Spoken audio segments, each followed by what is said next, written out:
Ça va commencer par la selle, qui peuvent se desserrer par des vibrations, des chocs. Toutes les visseries de potence à contrôler. Ne pas trop les serrer quand même parce que ça peut être fragile au niveau des serrages.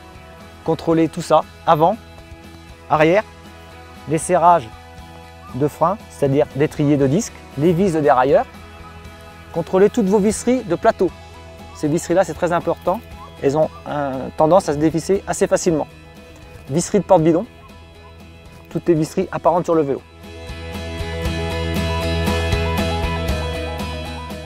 Pour la chaîne, on va contrôler les maillons, c'est-à-dire faire tourner la chaîne tout en arrière, contrôler s'il n'y a pas de maillon d'éclaté. Bien penser à la nettoyer. Un chiffon, on essuie la chaîne, un tour, c'est-à-dire la dégraisser. Un petit coup d'huile, pas trop. Quand vous huilez votre chaîne, évitez de l'huiler à l'arrière, plutôt à l'avant, pour éviter de contaminer vos plaquettes et vos disques à l'arrière. Si vos vitesses passent mal, ça peut venir de la tension du câble, c'est-à-dire un réglage de tension qui va s'effectuer soit à la molette, à l'extrémité de votre dernière gaine, ou à l'avant.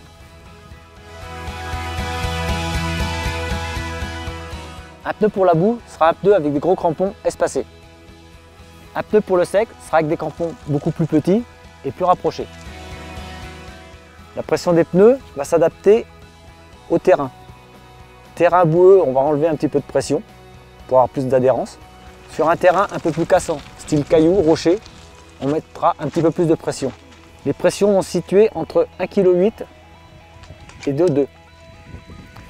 La pression aussi peut jouer sur le pilotage, c'est-à-dire qu'un pneu trop gonflé va faire rebondir le vélo, va donner moins de confort.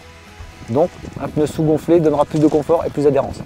Pour les gonflages, on va faire attention de ne pas trop sous-gonfler pour éviter de pincer et de déformer sa jambe ou de couper le pneu.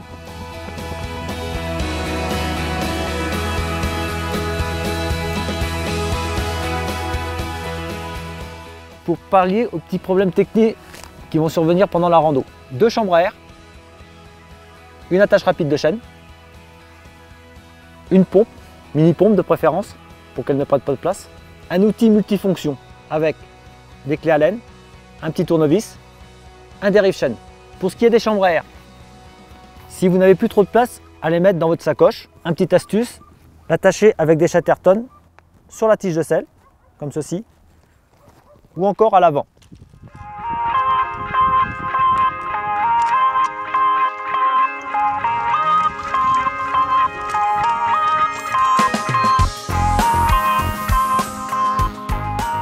Si vous cassez votre câble de dérailleur, votre dérailleur automatiquement va descendre sur la petite denture. Donc, procédez avec le tournevis, 2 vis à l'arrière du dérailleur. Vous allez revisser la lettre L. Vous allez serrer cette vis au maximum pour pouvoir remonter dans les dentures intermédiaires et pouvoir finir votre rando.